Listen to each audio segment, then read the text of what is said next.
Toujours à pied d'œuvre 7 jours sur 7 pour vous apporter les nouvelles du pays. Mesdames et messieurs, voici votre journal.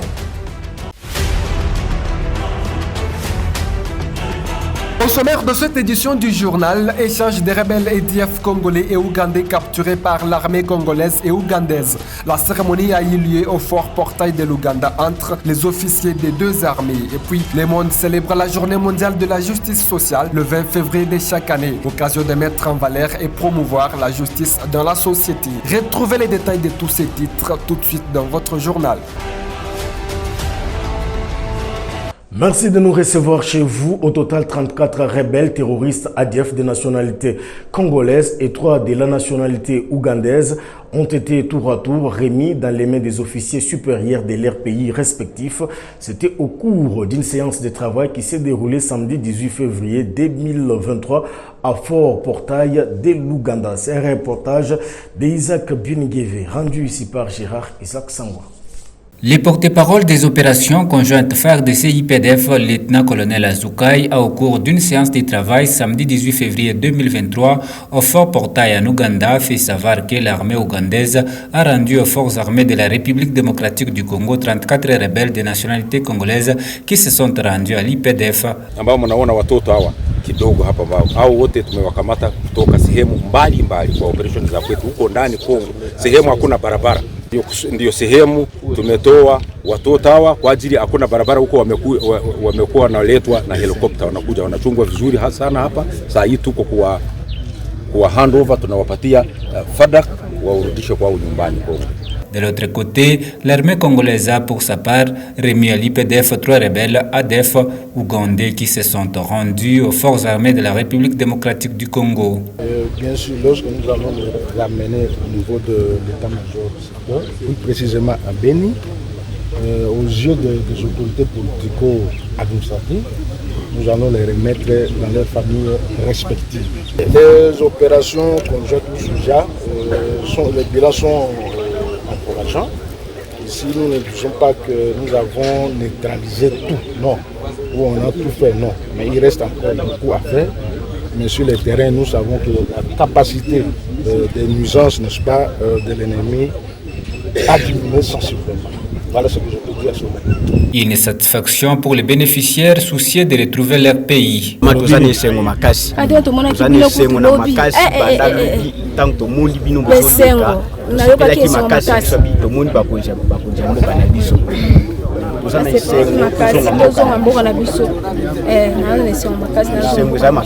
Cette séance de travail entre dans le cadre de préserver la paix entre les deux pays voisins. Viviane Manyonga, présidente nationale de l'association Arche, s'est acquittée de son devoir civique le dimanche 19 février 2023 en s'enrôlant dans l'un des centres de la CENI basé dans la ville de Lubumbashi.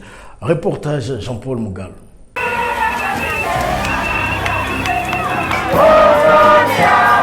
Répondant à son devoir civique, Viviane Manyonga, présidente nationale de l'association Action pour le réveil des consciences dans l'honnêteté et l'excellence, Arche en sigle, s'est enrôlée ce dimanche 19 février 2023. Grande mobilisation, l'ambiance a démarré au siège de l'association où une marée humaine a accompagné cette femme forte qui marche selon la vision du chef de l'État congolais, Félix-Antoine Tshisekedi Tshilombo. La foule enthousiaste suit son itinéraire sous une forte animation, direction les centres d'enrôlement du complexe scolaire au Bel, au quartier Iwabura à Lubumbashi dans la province du Haut-Katonga. Formalité remplie, Viviane Manyonga obtient sa carte d'électeur, une occasion pour elle d'appeler la population à faire de même. Tout de suite là, moi je viens d'obtenir ma carte. Je demande aux papas et aux mamans qui traînent encore à la maison de venir s'enrôler. Venez vous enrôler parce que c'est grâce à cette carte que vous allez voter le député, vous allez voter le président de la République. Venez vous enrôler, venez massivement. Mina abonné chez papa, na maman, bali bengati kuma nyumba. Aina tena temps ya kuikala, ni temps ya kulamuka parce que akubaki était na mashiko. Il ne nous reste que 4 ou 5 jours comme ça. Venez vous enrôler. Ni carte de me permettre de voter. Ni carte de vous permettre de chakula mtu wa choix yako. Cette marche spontanée s'est déroulée dans une ambiance de fraternité. Aucun incident n'a été déclaré tout au long du parcours.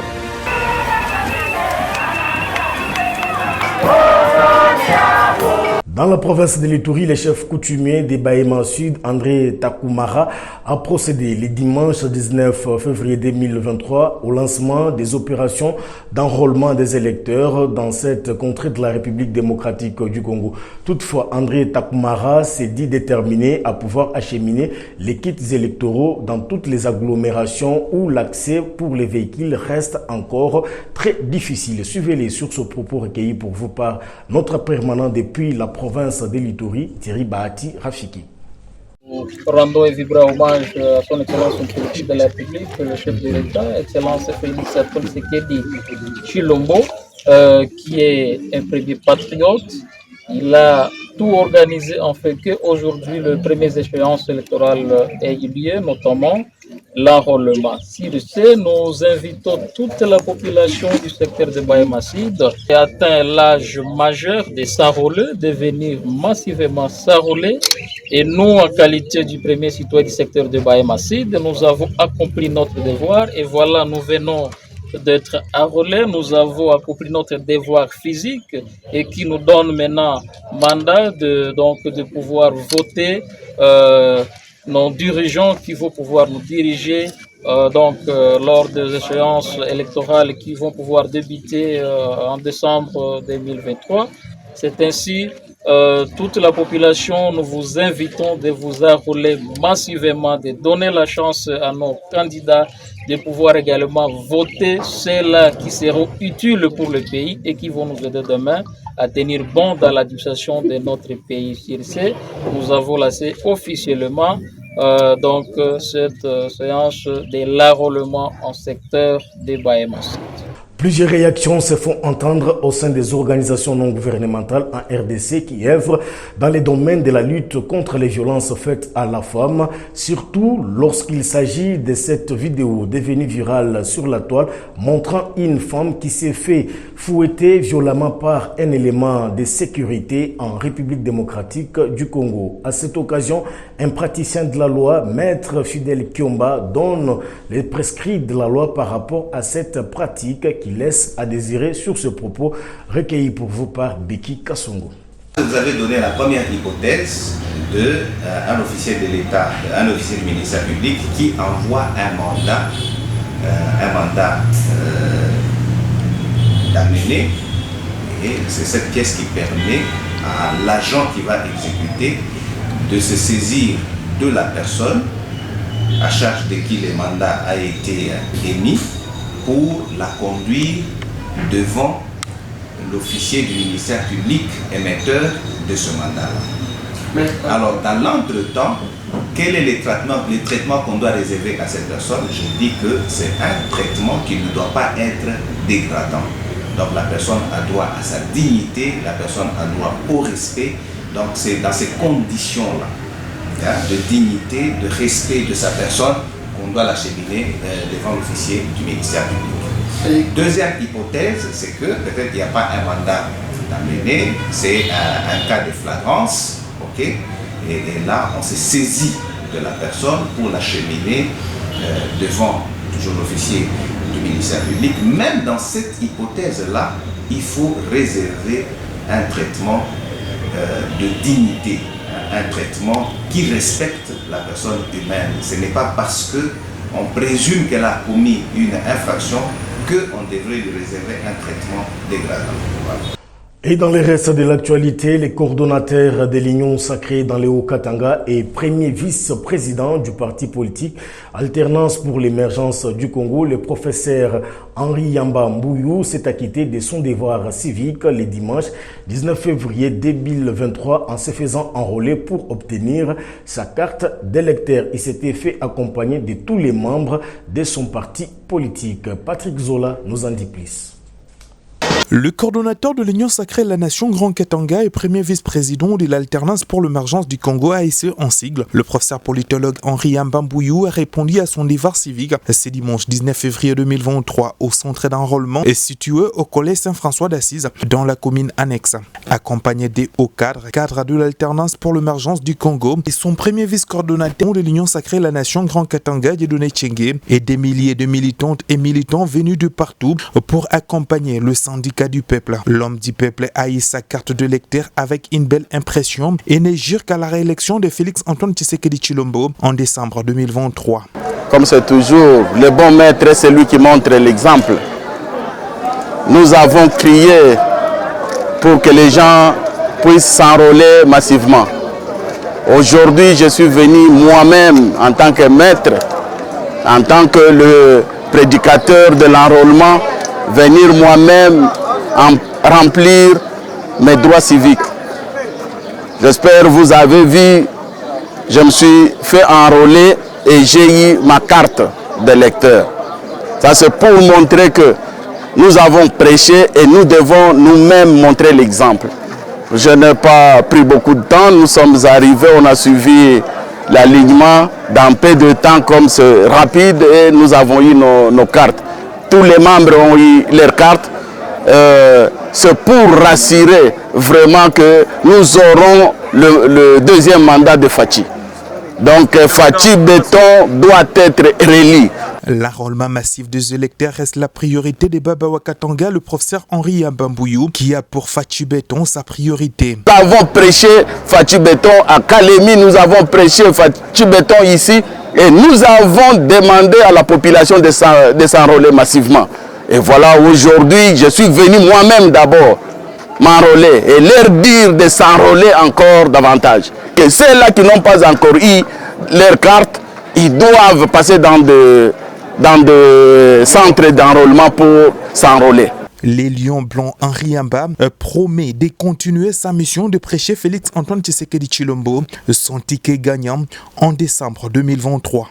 Dans la province du Olomami, l'appel de l'autorité provinciale Isabelle Yumba Kalenga Mushimbi, c'est lui de réserver un accueil chaleureux au conseiller principal en charge de l'intégration régionale du chef de l'État Félix Tshisekedi Dani Banza est largement salué et respecté par toute la couche de la population de cette contrée de la RDC. Suivez.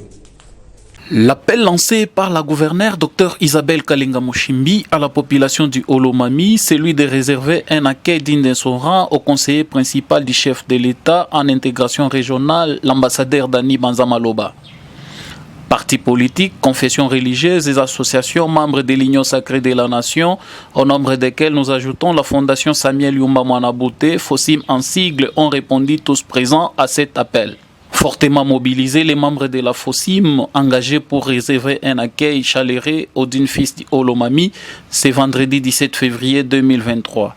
Avant d'atteindre Kamina, après l'atterrissage de son avion à la base militaire, quelques cadres de la FOSIM se sont exprimés devant la caméra. C'est au nom de la fondation FOSIM. FOSIM, ça veut dire Sami Yumba Mwanabouté. C'est qui nous a mené ici comme l'accueil de M. Dani aussi, nous a mené ici. Emmanuel Yumba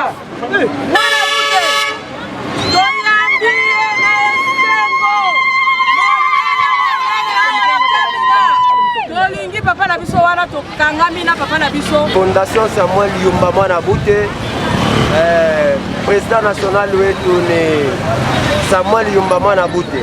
Leo fondation inajirenir juu ya akei munene, tuko na autorité morale wetu wa ACO eko nafika umuni ambassadeur itinérant Dani Banza.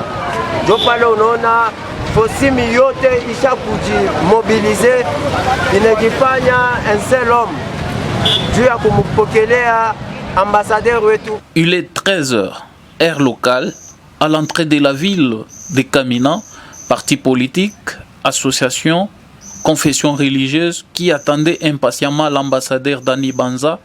La fondation Samuel Yumba Mwanabouté FOSIM en sigle s'est fait une place de choix dans les cortèges qui l'accompagnent. Il s'est clôturé à Kananga, chef-lieu de la province du Kasaï central, le dimanche 19 février 2023.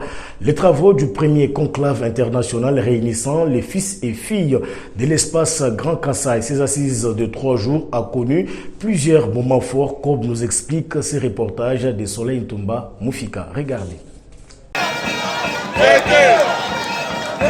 C'est par cette soirée culturelle que le premier conclave international des fils et filles du Grand Kasaï se clôture à Kananga, au centre de la République démocratique du Congo. Débuté du 17 au 19 février 2023, ce premier conclave organisé par la synergie des notables et associations du Grand Kasaï a permis aux fils et filles de ces coins, venus de partout, pour parler un seul langage, afin de booster le développement de 5 provinces de cet espace.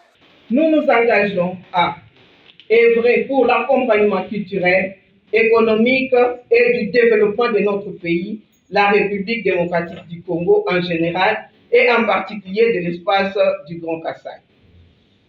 Exhorter l'ensemble des institutions ainsi que la population congolaise en général à apporter leur soutien indéfectible à l'institution présidente de la République. Nous citons Félix Antoine Tshisekedi Tshilombo pour son second. La synergie des notables et associations du Grand Kasaï décide et affirme ce jour son attachement et accompagnement total en votre candidature à la magistrature. Au Stadium de l'Espoir, tout commence par les combats de catch dont le premier a opposé Sibolite de Kinshasa et Moussoso de Kananga. Victoire de Sibolite par KO. Et en deuxième explication, Samso de Kananga a eu raison de béton par tomber. La soirée culturelle se clôture enfin par la musique folklorique de Bébé Kero, venu de Chikapa, chef-lieu de la province du Kasaï, ainsi que de Kadio et Wakundemba de la nouvelle génération. Le sénateur Denis Kamba Chimbungu, concepteur de ce premier conclave, présent au Stadium de l'Espoir, entouré de quelques membres du bureau de l'Assemblée provinciale, ainsi que de plusieurs autres personnalités de marque, a insisté sur la mise en pratique, ainsi que le suivi permanent des résolutions de ce premier conclave, dont le livre vert contenant les priorités de l'espace Grand Kasaï, entre autres, l'eau, l'énergie ainsi que les infrastructures routières. À ceci s'ajoute également la motion de soutien indéfectible à la candidature du chef de l'État, Félix Antoine Tshisekedi Tshilombo, à la magistrature suprême de 2023. Les candidats autodidactes à la session ordinaire de l'examen d'État édition 2022-2023 en RDC, particulièrement ceux de la commune urbano-rurale de Kipushi, province du Haut-Katanga, ont procédé le dimanche 19 février 2023 à la passation des épreuves préliminaires. C'était en présence de l'administrateur du territoire de Kipushi qui en a donné les coups d'envoi. C'est un reportage de Richard Ilunga rendu ici par Paulin Baya. Les candidats autodidactes de Kipushi en province du Haut-Katanga ont été soumis aux épreuves préliminaires en prélude de l'édition 2022-2023 de l'examen d'État au centre Foura situé dans le quartier Mungoti. C'est l'administrateur du territoire de Kipushi qui a donné le coup d'envoi de ces épreuves dimanche 19 février en présence du sous-provède, de l'inspecteur chef de poule et quelques agents de services de sécurité. L'administrateur du territoire de Kipushi a, dans ce mot de circonstances, encourager les futurs diplômés d'État à bien aborder ces examens préliminaires. Nous ne pouvons que vous souhaiter toutes les bonnes chances. Nous vous demandons de rester serein, d'enlever la frousse. C'est juste une épreuve, ce n'est pas la fin du monde. Soyez serein, concentrez-vous et que Dieu puisse vous assister. Merci. Amen. Il s'en est suivi la distribution des items aux candidats. L'inspecteur chef des poules a quant à lui expliqué l'organisation des dites épreuves. L'examen s'est passé avec un petit retard parce qu'il fallait attendre que Lubumbashi nous ravitaille en items. Le nombre de candidats attendus et le nombre d'items en provenance de Kinshasa, il y avait un manque, donc un déficit. C'est ainsi que nous avons recouru à l'inspection principale provinciale pour nous ravitailler en items qui manquaient. C'est pourquoi nous avons commencé avec un léger retard. Au total, 375 élèves, dont 148 filles et 227 garçons, ont affronté ces examens préliminaires avant d'être retenus pour l'examen proprement dit à venir. Plusieurs biens et un bâtiment partis en fumée, c'est le bilan d'un incendie qui s'est déclaré le dimanche 19 février 2023 en plein centre-ville de Bougnan, chef-lieu de la province de l'Ituri. Toutefois, les court-circuits seraient à la base de cet incident malheureux, comme nous explique ces reportages de notre correspondant depuis la ville de Bougnan, Thierry Bahati Rafiki. Quelques maisons de restaurants sont réduites à cendres et les maisons de compagnie Nile Coach, récemment appelées boulangerie, et d'autres billets de ces maisons sont partis en fumée grâce à l'intervention des taxmen et les affaires de la rue, que d'autres biens de ces restaurants sont sauvés, gardés par les éléments de la police. Partant de plusieurs sources sur place, cet incendie est causé par les circuits du courant électrique.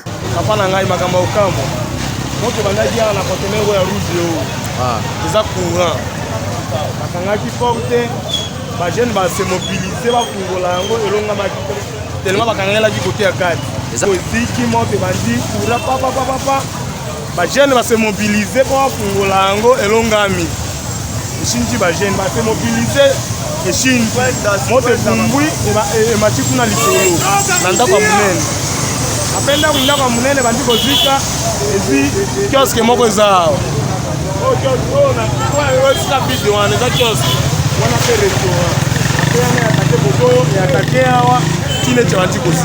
Bon, je ne sais pas, moi si je vais donner la responsabilité, c'est à ceux qui vont, puisque nous avons le courant, ce sont eux qui sont venus nous installer. Donc, ce n'est pas nous-mêmes qui avons fait l'installation, ce sont eux. S'ils ont mal installé, moi je ne sais pas. Si l'incendie est venu d'où, moi je ne sais pas. Mais moi je sais que c'est le courant. Le chef du quartier Lumumba, M. Pelo, remercie les services de sécurité pour sécuriser les biens de la population, en demandant au gouvernement de doter la ville de Bunia avec les véhicules anti-incendie. Mais toutefois, comme a besoin d'anti-incendie, il faut remonter quoi des formations et puis tenir comme il y a direct, il faut que Vinanda fique en retard. Mais remerciement parce que Morisco est à l'écoute. Il y a voix et l'autorité de la province. On va les déployer déjà à anti-incendie, on a diminué les gars à montre. Ce qui montre, il passe à un dachon à balcon en Guinée, il est quoi la plus. Il a diminué les gars à montre, on a jusqu'à là, à anti-incendie, on a zima montre, il a le goût à Guinée, on a banni, on a fait tout quoi, à venir à ça. Alors, le coup pour remercier, là, remercier la présence de l'agent de sécurité, la police, depuis alerte de cours, pour sécuriser le reste, il va bien y avoir à sauver. Signalons que c'est grâce au véhicule anti-incendie de la MONUSCO que le dégât est arrêté. Commémoration ce lundi 20 février 2023 de la journée mondiale de la justice sociale dont le but est de promouvoir et mettre en valeur cette justice sociale. Commentaire Beki Kasongo. De nombreuses organisations dont ONU ont fait des déclarations sur l'importance de la justice sociale pour les personnes. Elles présentent également des plans pour une plus grande justice sociale en s'attaquant à la pauvreté, à l'exclusion sociale et à l'économie et au chômage. À cet effet, l'Assemblée générale des Nations unies a décidé d'observer le 20 février de chaque année comme la journée mondiale de la justice sociale. Rencontré, un juriste a expliqué ce qu'est la justice sociale et en quoi elle consiste. C'est que vous vous dites, vous avez affaire à un territoire sur lequel vous avez une population et vous avez également, disons, le gouvernement ou le pouvoir public, c'est-à-dire des institutions qui sont chargées de gérer ou d'administrer ces populations-là. Alors, la mission de ceux-là qui sont appelés à administrer les autres, à gérer les autres, c'est quoi? C'est de répondre aux attentes, aux besoins de ces populations-là. Et répondre à ces attentes, aux besoins de manière équitable. C'est-à-dire qu'il faut quand même un certain équilibre à un certain niveau. Je ne veux pas dire qu'ici, il y aura une égalité parfaite en termes de traitement. Bon, peut-être si vous avez des catégories, supposez que vous soyez tous d'une même catégorie, ce que l'on veut c'est quoi? Que dans cette catégorie-là, vous ayez un même traitement. Mais s'il y a, et ça c'est normal, on peut toujours avoir des différences au niveau des catégories sociales. Hein? Donc si vous prenez, bon, je peux dire, un chef de l'État, est-ce qu'il sera traité de la même manière que un huissier. Non. Donc ça, c'est une différence qui est déjà admise au niveau de la société. Mais seulement, quand on rentre dans la catégorie des huissiers, on s'est dit, voilà, il faut que tous soient traités de la même manière. Premier aspect. Un deuxième aspect, c'est que même si on peut admettre des différences, mais il ne faut pas que ces différences-là soient tellement criantes que les autres s'estiment être des sous-hommes par rapport aux uns. C'est-à-dire, celui-ci, il gagne par exemple 100 000 $ le mois, et l'autre gagne 100 $. Et les deux sont appelés à vivre dans une même société, confrontés aux mêmes réalités. Non. Donc, Cette journée a été initiée depuis 2009. Mesdames et messieurs, si vous nous avez pris en cours de diffusion, voici le rappel des titres.